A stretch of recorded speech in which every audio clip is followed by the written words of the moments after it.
한국에 들어가서 베트남 신부가 일을 해서 번 돈을 다 베트남 송금하는 경우가 있다. 거기에 그렇죠. 대한 문제가 그건 좀 문제가 있지 않냐라는 질문이 있었어요. 자, 제가 전에도 말씀을 드렸는데 베트남 신부들이 결혼을 하는 목적, 한국 신랑들이 왜 결혼을 하느냐. 한국 신랑들은 당연히 나이가 좀 많아지도록 한국에서 결혼을 못했고 한국 여자와 맞선을 보고 이제 이렇게 해봐도 힘들고 그러다 보니까 이제 베트남을 선택을 했잖아요. 그럼 베트남 여성은 당연히 사실 젊은 나이에 나이 차이가 나는 이 베트남은요, 베트남 사람들끼리도 나이가 좀 있는 사람들은 경제적으로 안정이 되고 경제적으로 좀 부유한 사람한테는 시집을 많이 갑니다. 나이에 대해서. 근데 집불도 없는데 나이 많은 사람한테 갈 리는 없겠죠. 근데 이제 한국이라는 나라로 갈 때는 당연히 이 베트남 신부들이 생각하는 거는 경제적인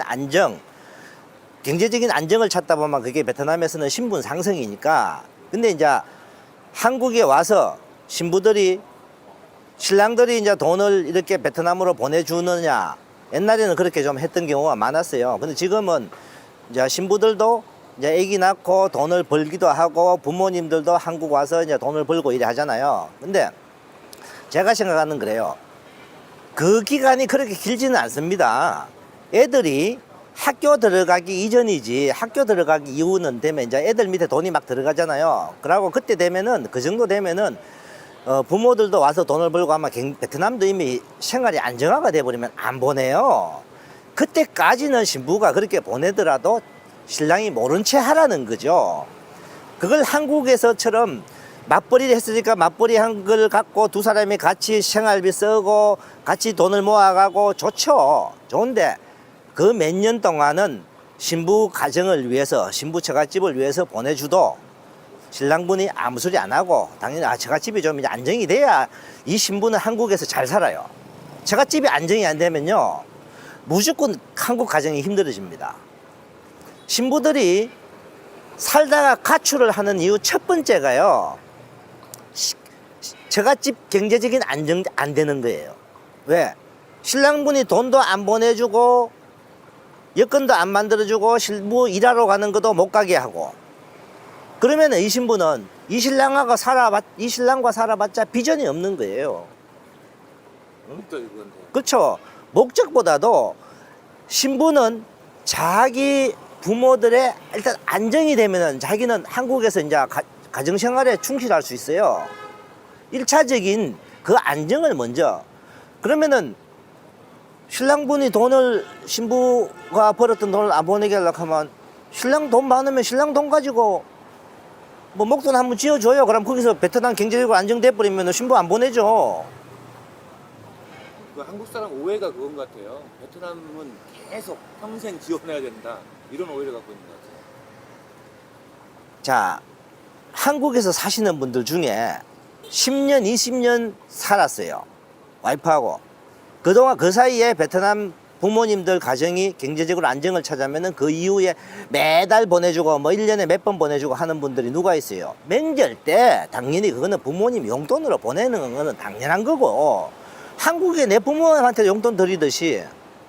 근데 한 가지 신랑분들이 주위의 분들이 착각하는 게 있어요. 자, 한국에서 자기 부모님이 아버지다 어머니가 한 분 계시고 아버지나 어머니 중에 이제 경제 활동을 안 하잖아요. 그러면 자식들이 용돈을 매달 보내주는 건 하잖아요.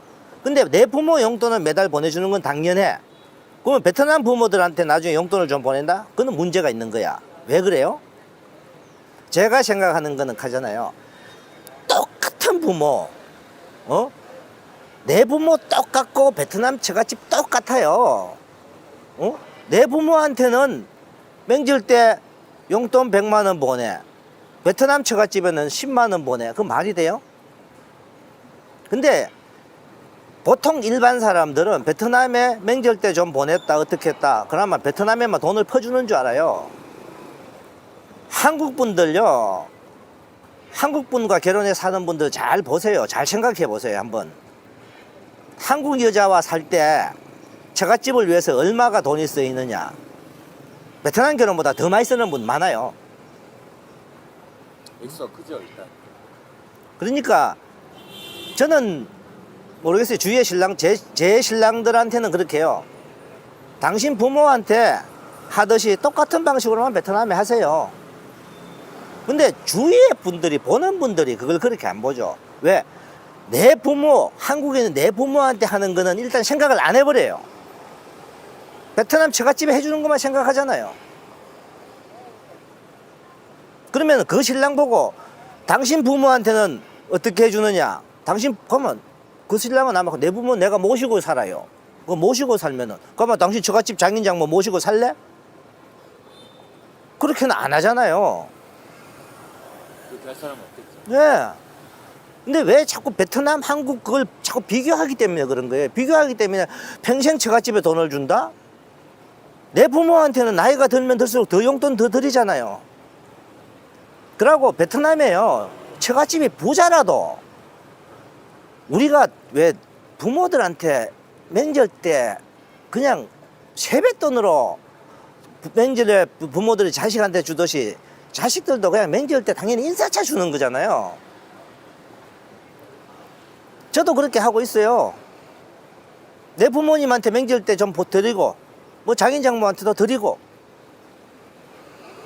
큰 돈 아니어도. 네, 큰 돈 아니라도 그렇게 하는 건데 왜 내 부모한테 주는 거는 생각 안 하고 장인 장모한테만 주는 것만, 처갓집에 주는 것만 자꾸 생각한다. 그게 주위에 보는 분들이 그런 시각으로 봐서 그래요. 그러니까 그런 차별적인 생각들이 많은 것 같아요.